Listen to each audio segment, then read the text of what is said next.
Good morning, everyone. It is so great to be here at Pier 39, an iconic destination for those coming from around the world. You know, just a couple months ago, I had the opportunity to visit Humble Sea Brewing's new location. And last week's soft opening was great news for this area. With the addition of this brewery, the pier's lower level is now fully leased. Yeah. Nice work. So let's keep that momentum going. Today, we are signing legislation that will do just that by creating 5 new entertainment zones, including right here at Pier 39. We also have Valencia Street, which just hosted a night market last week that had over 4,000 people, along with Yerba Buena, Ellis Street near Union Square, and Folsom Street. And we've got the mid-market entertainment zone launching in June with its fantastic unstaged event series. Revitalizing our city is not only about big brands and downtown towers. It's about people. It's about bringing joy and life back to our streets, block by block. We know these entertainment zones work. I know these entertainment zones work. I've been to Cole Valley and Chinatown and Front Street. On Front Street, one of the first entertainment zones, bars have reported increase in sales by up to 1,500% during these events. The energy has been electric. People want to come out to the streets and be part of community, and we will be bringing that to all of San Francisco. The entertainment zone expansion is just one part of our plan to create a vibrant San Francisco. This week, we announced some changes coming as part of our Permit SF work to cut red tape. The first batch of permit reform will help nightlife and entertainment businesses by eliminating unnecessary steps in the permit review process. We also announced 3 Dead & Company shows this summer, August 1st, 2nd, and 3rd at Golden Gate Park. I know we have some deadheads here today. And just yesterday, Supervisor Sauer and I and Supervisor Bilal Mahmoud were there to open the second ever U.S. store for Nintendo, which was awesome. I want to personally thank Senator Scott Wiener for championing entertainment zones through your legislative work at the state level. I also want to thank my co-sponsors on this, Supervisor Dorsey, Sauter, Fielder, and Mandelman for their partnership on this legislation. And last but not least, I want to thank the Office of Economic and Workforce Development, including Ben Van Houten and Kelly Varian, for your instrumental work in helping bring these entertainment zones to life. The change we need can only happen when we work together, across neighborhoods, across agencies, across City Hall. Let's keep showing the world what San Francisco has been and will be again: vibrant, welcoming, creative, and open for business. Let's go, San Francisco.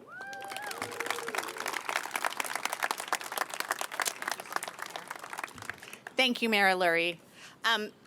The mayor started to hint at the leadership that Senator Wiener has shown us.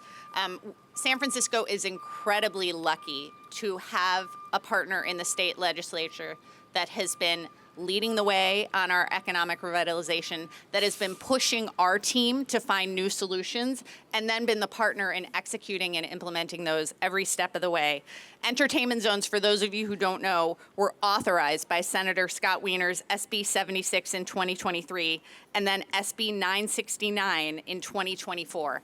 They're the whole reason we're allowed to launch these today, and that we've seen the success we've seen over the last 6 months since the launch of Front Street. So I'm incredibly excited to introduce our partner, Senator Scott Wiener.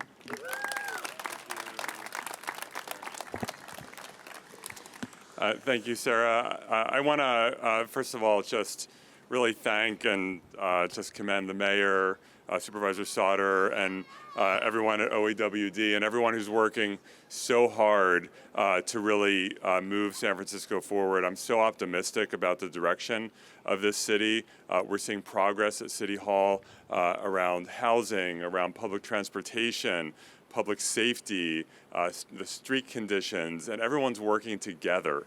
And it's really inspiring. I've lived in this city for 28 years. I love this city with all of my heart, and it just makes me so optimistic about the future.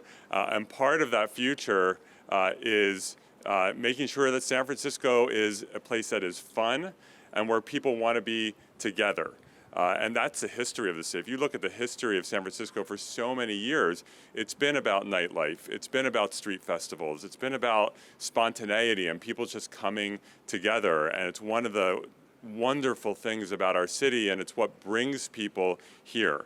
And what keeps people energized about the city. And we were starting to lose that. The pandemic was rough, and nightlife and entertainment were suffering. And the night markets and the entertainment zones and all of these outdoor activations have just really been hitting it out of the park. And this is a key part of San Francisco's comeback, and I'm really honored to have helped with that. As Sarah mentioned, we were able to author and pass state legislation to actually allow bars and restaurants in entertainment zones to sell onto the streets. We have some very outdated liquor laws in California that may have made sense 100 years ago and don't make sense today. I've been a proponent of trying to give local control to cities to make decisions around alcohol and nightlife, and we've had some success in doing that, and this is absolutely part of that. And it's not just San Francisco. When we did this, it started out actually, the idea came out of the city of Merced to me like 5 or 6 years ago, saying, wait, we want to activate our town square. We want our local businesses to be able to participate, but there's these weird liquor laws that don't let us do that. And so I started working on it, and then I realized how powerful it could be in San Francisco, and there are way more entertainment zones than I even anticipated. But it's not just San Francisco. Santa Monica just authorized its first entertainment zone about a week ago. So this is a win for San Francisco. It's a win for so many cities in California. And again, I want to thank the mayor and the Board of Supervisors for their incredibly hard work on this and on so many other critical priorities for San Francisco. Thank you. Thanks so much, Senator Wiener. Our next speaker, after years of neighborhood activism, came in powered by numerous jetpacks just 5 months ago to be supervisor of 2 of the entertainment zones that we're seeing here today. Supervisor Danny Sauter came in not just as an advocate for his district, but as a partner for all of the city and especially downtown and our tourism industry. So it's no coincidence that 2 of our entertainment zones are in his district that we're launching today. Really excited to introduce Supervisor Danny Sauter. Thank you, Sarah. Good morning, everyone. Very excited to be here and to welcome Pier 39 and Union Square. Hi, John. Into the entertainment zone family, 2 of our great neighborhoods in District 3. And a couple months ago, I was getting a tour of Pier 39 with Scott, and he was telling me that this is not only one of the most visited places in San Francisco, but one of the most visited places in the entire country. And that is exciting, but tourism is competitive, hospitality is competitive. These hospitality leaders know that, we know that. So this is really an investment in innovation in keeping competitive for our Bay Area tourists, for our international tourists, to say that this is another attraction, an entertainment zone, to be able to come out here, whether it's here in Pier 39 or in Union Square, to enjoy a beverage and to take in the sights. That's a pretty special thing. And this is going to be a huge economic driver. And, sometimes some residents will say, hey, it's Pier 39, it's Fisherman's Wharf, it's Union Square, it's not the neighborhoods. And I say, Well, you better care what's happening in these neighborhoods because it directly, in a very, very significant way, impacts our budget. It impacts all of our services in San Francisco. If you care about the parks in the Richmond, if you care about street cleaning in the Mission, you better care about making sure our hospitality and our restaurants and our hotels here at Pier 39 and in Union Square and Fisherman's Wharf are strong, and entertainment zones are a tool to get there. So it's a really significant thing on an economic level, but it's also fun, it's also emotional. These are parts of San Francisco that are really tied to so many memories for tourists, but also here for locals. You know, I think about all of the people who tell me about their care for Union Square because it's such a special place for them at the holidays. I think about the first time I visited San Francisco as a kid from the Midwest and I saw the sea lions barking, and that is what we're going to do here with these entertainment zones, is make more memories like that possible. And I think this is now 21 of these. It's not every day that the government does something and the people say, we want more of it. I mean, this is really pretty incredible to see that. And I think it's a testament to Senator Wiener's leadership on this, driving this forward, the mayor fully embracing this. So we have 21 now, and I think a lot more are on the way. And come back and enjoy it here at Pier 39 and all across the city. Thank you. Thank you so much, Supervisor Sauter. I've told many people this morning, I don't think I can imagine a more entertaining setting at 9 a.m. in the morning. And part of that is a testament to what has been done here at Pier 39. So with that, I'm really excited to introduce Scott Gentner, President and CEO of Pier 39.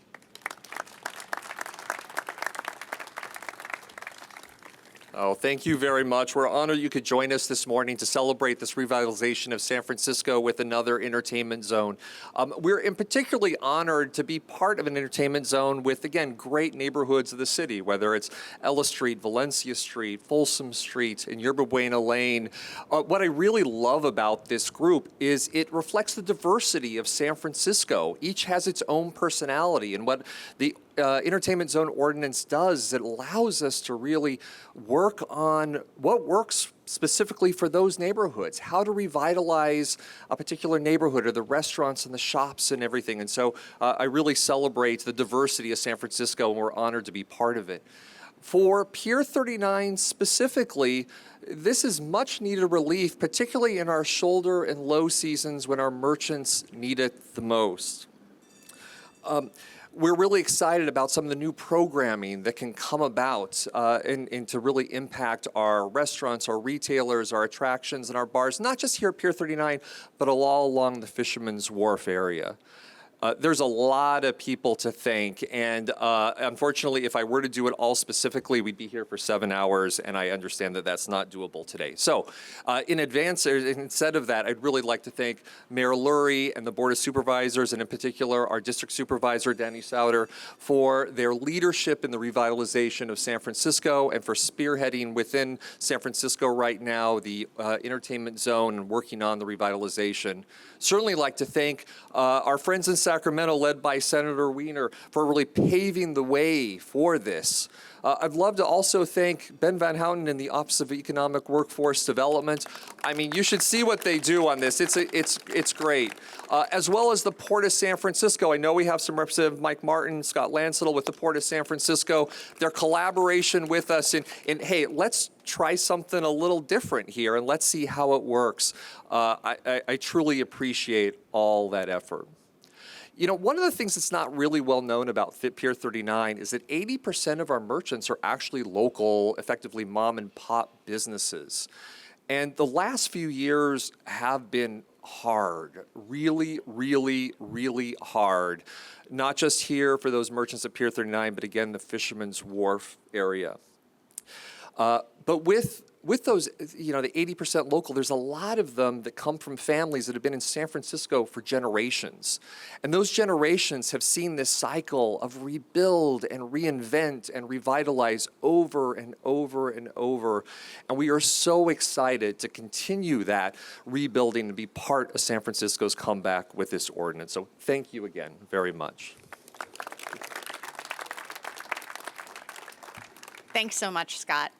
San Francisco's community benefit districts they play so many roles in the city. But one of them is they are our on-the-ground economic development agencies. And you can see that with the numerous CBD leaders that we have here with us today that are behind and linked to so many of the entertainment zones that we are launching. With that, I'm very excited to introduce Taryn Hoppy, the president of Fisherman's Wharf Community Benefit District.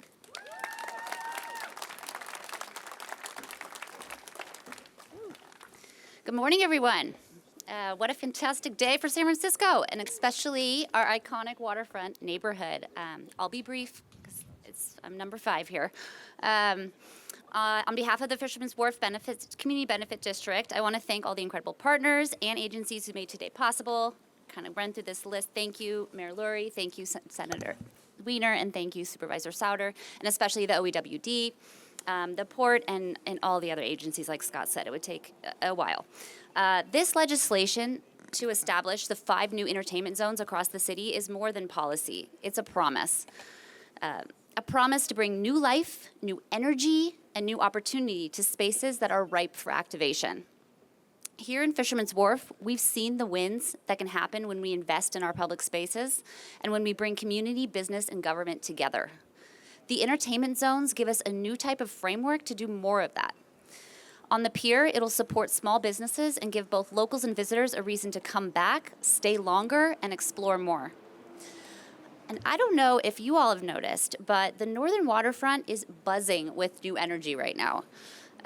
There's fresh restaurants, pop-up museums, concert series, public art. So much is happening right now or is in the works. So let's keep this momentum going. Let's continue to say yes to activation, yes to businesses, yes to community. Let's establish more entertainment zones. Let's do Little Embarcadero. Let's do Jefferson. Let's do Ghirardelli Square. Let's continue to say yes to this newly invigorated version of our city where our public spaces are vibrant and our businesses are thriving, and all with collaboration and efficiency at the center. This is how we get things done in the new San Francisco. So thank you to everyone, and let's go.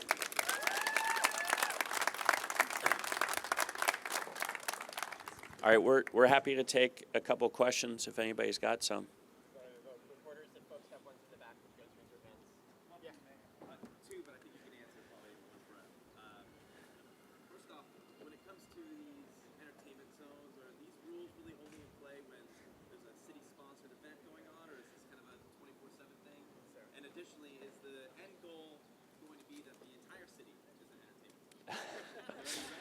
Sarah, you want to go through some of the specifics on the rules? Yeah. And we're happy to sideline the details on the rules after this event concludes. But in general, the entertainment zone is a designation that allows us to stand up events. So when there is a designated event, that's where the city partners together, again, to make sure our transit still runs and people can still move around that aren't part of the entertainment zone. And that event is sponsored and led by neighboring businesses and a key community partner. So during those events. Yep. I've seen you in a lot of events the past couple weeks, cheerleading the city, Nintendo, whatever, lots of different things.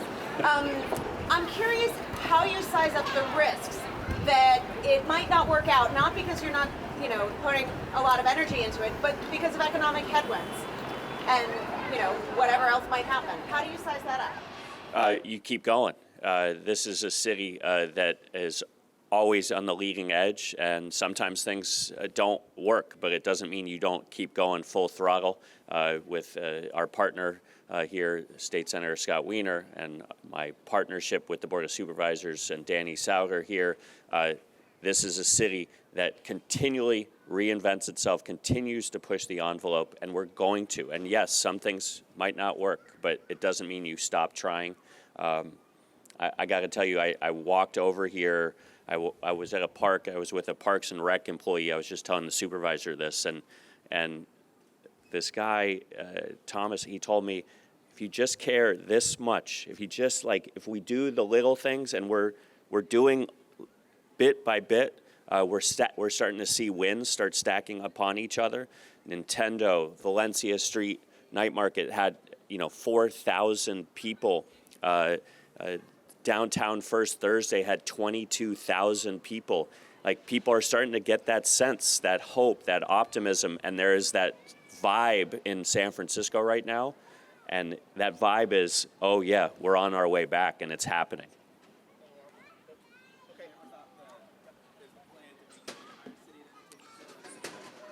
I mean, I think we're looking at, corridors and zones like this. I think we can leave the residential neighborhoods.